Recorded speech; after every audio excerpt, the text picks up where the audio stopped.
We are in the New York office of Darryl F. Zanuck, President and Chief Executive Officer of 20th Century Fox Film Corporation and the producer of The Longest Day. Ladies and gentlemen, this June 6th marks the 25th anniversary of the Allied invasion of Hitler's Nazi-occupied Europe. In the intervening years, I had often wondered what the battle-scarred beaches of Normandy look like today. The idea intrigued me to such an extent that a few months ago, I assembled a camera crew and set out to see for myself.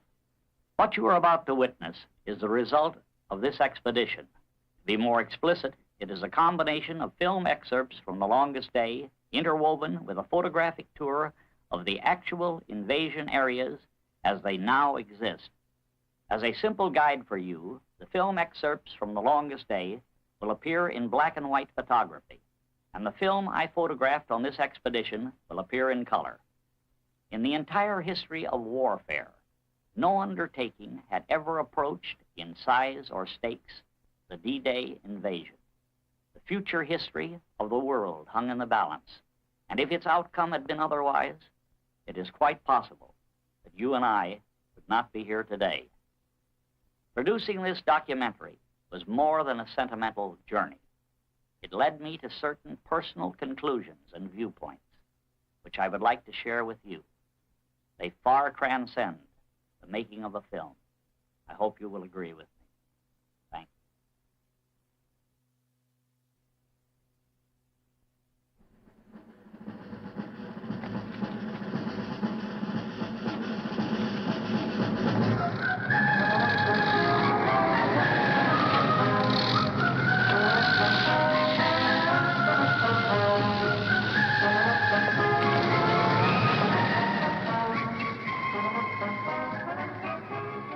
In anticipation of the 25th anniversary of the Allied invasion of Nazi-occupied France, I revisited Normandy with a 20th Century Fox camera crew for the sole purpose of photographically recording the comparison between D-Day, June 6, 1944, and Normandy as it is today, 25 years later. With our camera crew, we photographed the key landing beaches, as well as the villages that played such a vital part in the fighting that commenced shortly after midnight, June 6, 1944.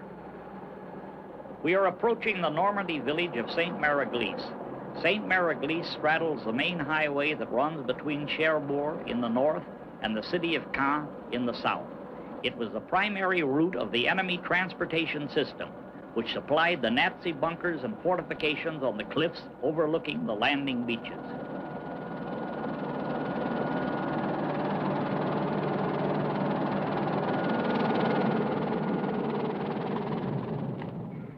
Sainte-Mère-Église was not the actual target of the paratroopers of the 82nd Airborne Division.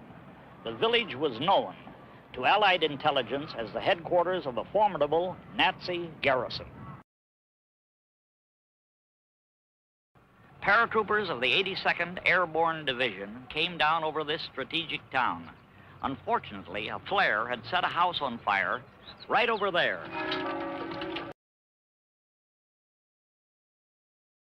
The decision to make these paratroop landings had been difficult.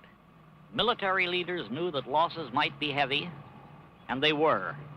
But Sainte-Mère-Église had to be held to prevent the Germans from bringing up reinforcements to the landing beaches.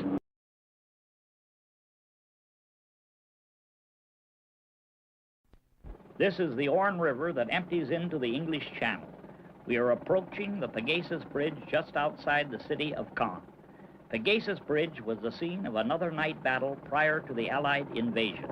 It occurred in the early morning at approximately 17 minutes after 2 a.m., June 6th. The basic Allied strategy of these pre-dawn attacks was to cut off the Nazi reinforcements from the north at Sainte-Mère-Église and from the south at the Pegasus Bridge, so that the 5 key landing beaches in between would be blocked from enemy reinforcements once the Allied invasion began.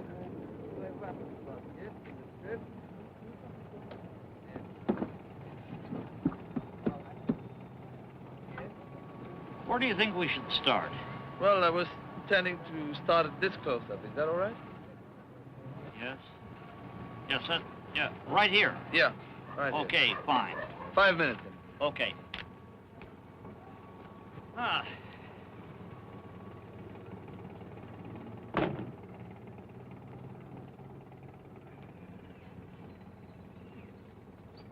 Compliments of a house, sir. Well, thank you very much. That's just what I needed. What is the name of your movie? D-Day Revisited. D-Day? D-Day. How old are you? 22. No, you're younger than that. No, 22. You sure? Yeah. Well, that explains why you do not know what happened on this bridge on D-Day. Now, I'm going to take you on a tour. The Germans were here on this side of the bridge, heavily fortified. And on that side of the bridge, across the river, the British gliders crash-landed in the darkness, in the middle of the night, one on top of another, and the battle was fought on this bridge. It was one of the most crucial battles of World War II.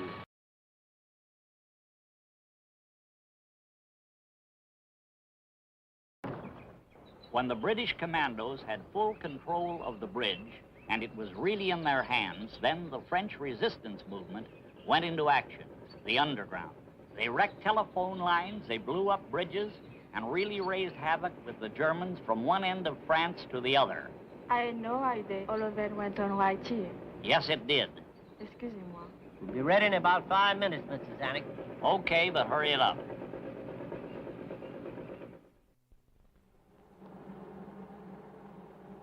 We are now approaching Point de Hoc. It lies almost midway between the 5 invasion beaches and overlooks Omaha Beach on the left and Utah Beach on the right. The German bunkers and underground fortifications here were considered unassailable. But if this rugged cliff that jutted out into the English Channel could be taken, it would divert the enemy from offense to defense. Volunteer American Rangers had been especially equipped and trained as mountain climbers for this attack.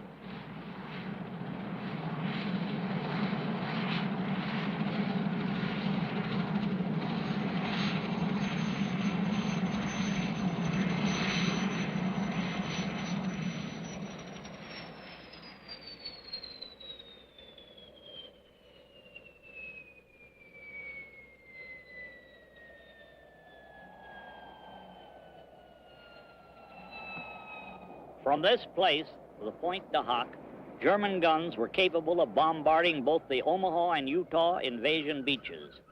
Allied intelligence hoped that the Germans had not found the secret of our actual landing spots. The invasion here was carried out by only 225 American Rangers. They attacked head-on, right here, against the enemy on this sheer 100-foot cliff.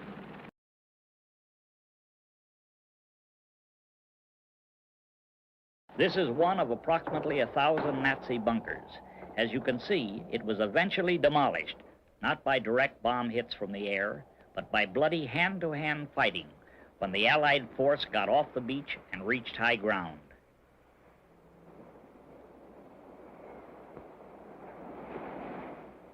This is an aerial bomb crater.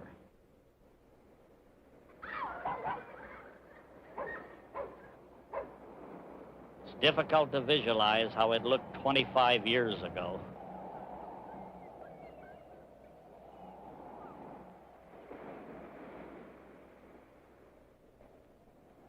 In memory of the heroic Ranger Commandos of the 116th Infantry of the 1st American Division, who attacked and took possession of the Point de Hoc, 3 days of fighting, not without enormous casualties.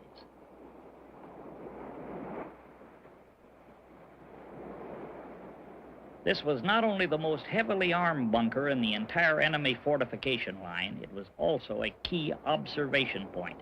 Therefore, knocking it out was vital to the success of the invasion.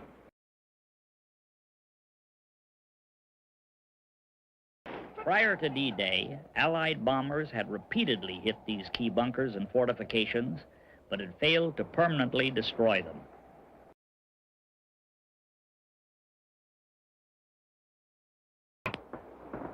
This is what the American Rangers had to climb up with their grappling hooks and their ladders. And you must remember that right here were the Germans. And they were at least 3-to-1 outmanning the Rangers. It was a very tough battle. The Rangers finally took it, but with 75% casualties. Our helicopter is now approaching the beautiful, peaceful, and colorful fishing village of Ouistreham on the Channel coast. Ouistreham is not far from the 5 principal Allied invasion beaches. It was the headquarters of a crack German garrison located in the casino at the edge of the beach and in a hotel directly across from the casino. Both the hotel and the casino were completely demolished in the attack and have never been rebuilt. This is how Ouistreham looks today, and it is almost impossible to visualize the savage fighting that took place in this picturesque setting, where French commandos, under the leadership of Commandant Kiefer, who was repeatedly wounded, successfully concluded their suicidal assignment.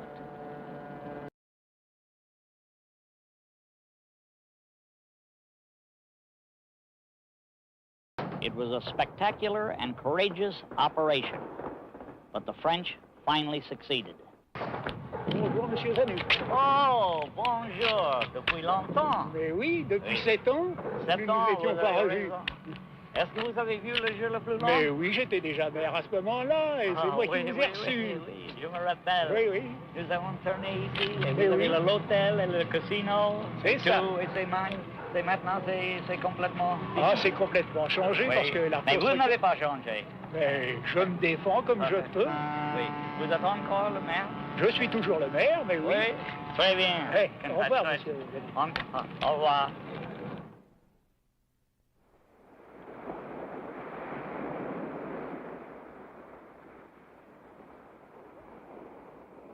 We are now on Omaha Beach, the most important of the 5 principal Allied landing areas. This is how it looks today. A far cry from the blood-drenched stretch of sand of 25 years ago. Like all of Normandy, it is today a popular summer vacation area.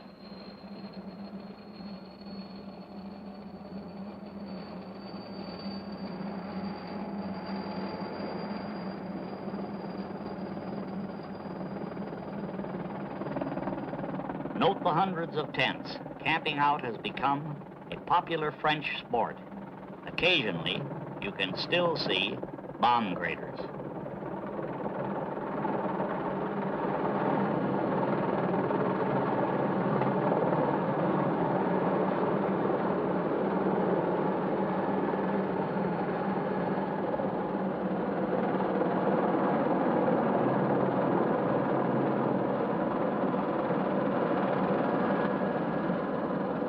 At 5:30 in the morning of June 6, 1944, the Americans attacked, covered by the greatest armada ever assembled, including battleships, cruisers, destroyers, and hundreds of landing craft. 5,000 troops were involved in these landings. They came ashore in wave after wave against murderous fire. They stormed the heavily mined beaches, suffering terrible casualties.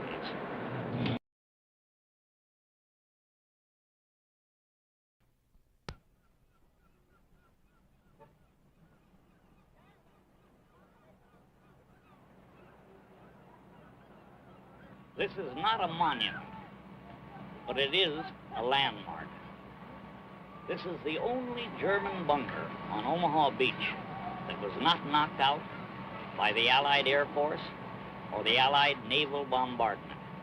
As you can see, it has a clear view of the entire Omaha Beach, and therefore it caused damage, and great damage. As a matter of fact, it is estimated that 10% of the casualties on the beach were caused by this cannon. The French resistance received the long-awaited message and went into action. They played a great role in the final victory. This is one of literally hundreds of Nazi-controlled railroad and communication key points. They were sabotaged repeatedly by the brilliant French resistance movement.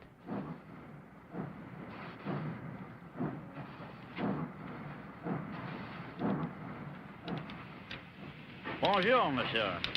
Bonjour. Vous travaillez ici longtemps? Ah oui, monsieur. Pendant la guerre? Eh oui. Vous êtes dans les résistants? Naturellement, j'ai fait sauter les trains allemands. Là. Et là-bas. Ah, bravo. Félicitations. Merci, monsieur. Au revoir. Au revoir, monsieur. 8 years ago, when I started actual preparation on the longest day, I spent 3 months with my military and technical advisors, surveying not only the invasion areas, but all of the many war museums in Normandy, such as this important one at Arromanches. While the Allied invasion of Nazi-occupied Europe was unquestionably the greatest military feat in history, it was also the beginning of the end for Hitler. There are those, even today, who are unable to fathom the stupidity of certain brilliant German generals such as Rommel, von Rundstedt, Blumentritt, and Marx. It was not a question of stupidity on the part of Rommel and other non-Nazi generals. This map clearly indicates why Hitler and his astrologers and many of the generals close to him were convinced that the logical invasion target would be at Pas-de-Calais. Pas-de-Calais is here, Dover, Calais. Why did the Allies take the long, rugged route to Normandy? As you can see, the difference was 5 times longer. Here we are in England, and here are the Normandy beaches. Sainte-Mère-Église, Pointe-du-Hoc, Ouistreham, and right at this point was the invasion. At Hitler's insistence, 3 crack Nazi panzer divisions were held in reserve in the Pas-de-Calais area, and they still were there even after the first waves of Allied troops were on the Normandy beaches and moving inland. A large share of credit for the success of the invasion goes not only to the do-or-die bravery of the Allied troops and their leaders, but to the brilliance of the Allied planning and intelligence services. Over a period of months, Allied intelligence had dropped volunteer agents into the Pas-de-Calais area, and these volunteers deliberately let themselves be captured. They carried fake maps and secret messages that could easily be decoded by the Germans. In addition, Allied bombing raids were not only concentrated on Normandy, but also on the Pas-de-Calais area, and the enemy was further confused when the Cherbourg area was bombed. On several nights prior to June 6th, the Allies sent a mock fleet on mysterious cruises as closely as possible to the Pas-de-Calais. But far beyond the deceptive Allied strategy, Hitler was the father of the defeat he so richly deserved.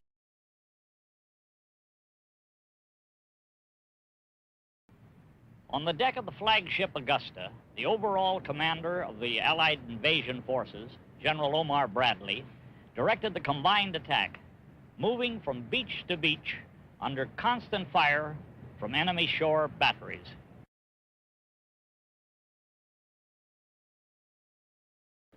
The battle lasted throughout the day and throughout the night, but by morning, the Americans had established a beachhead right here, but not without tremendous casualties on both sides.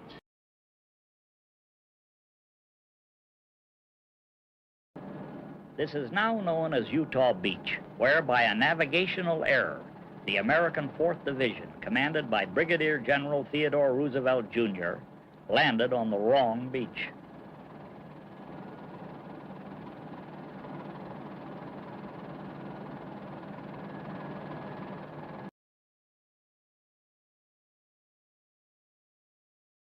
The first wave of Canadians at Juno Beach and the English at Sword Beach, under the command of Lord Lovett, lunged ashore with typical British disdain for the enemy.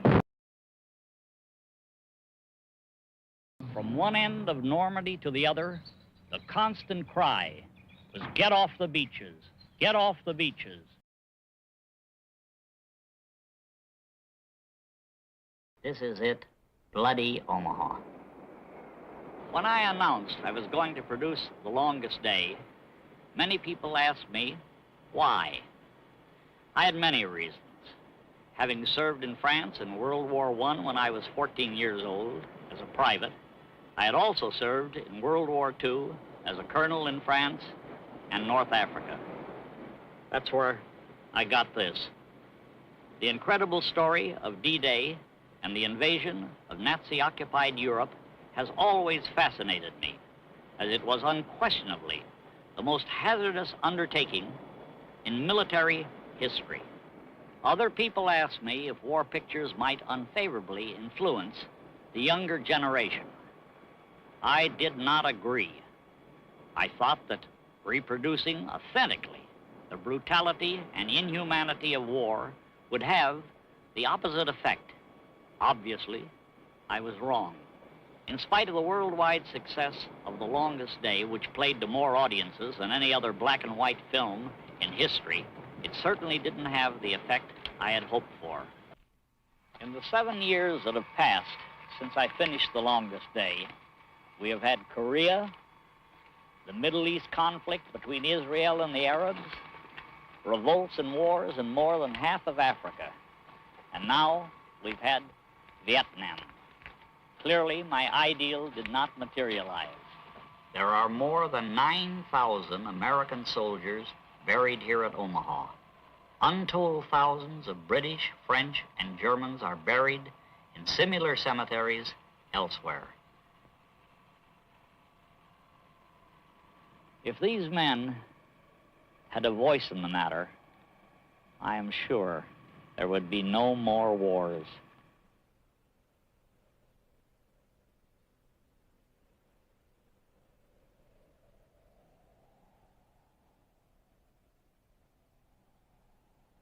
Here rests in honored glory a comrade in arms, known but to God.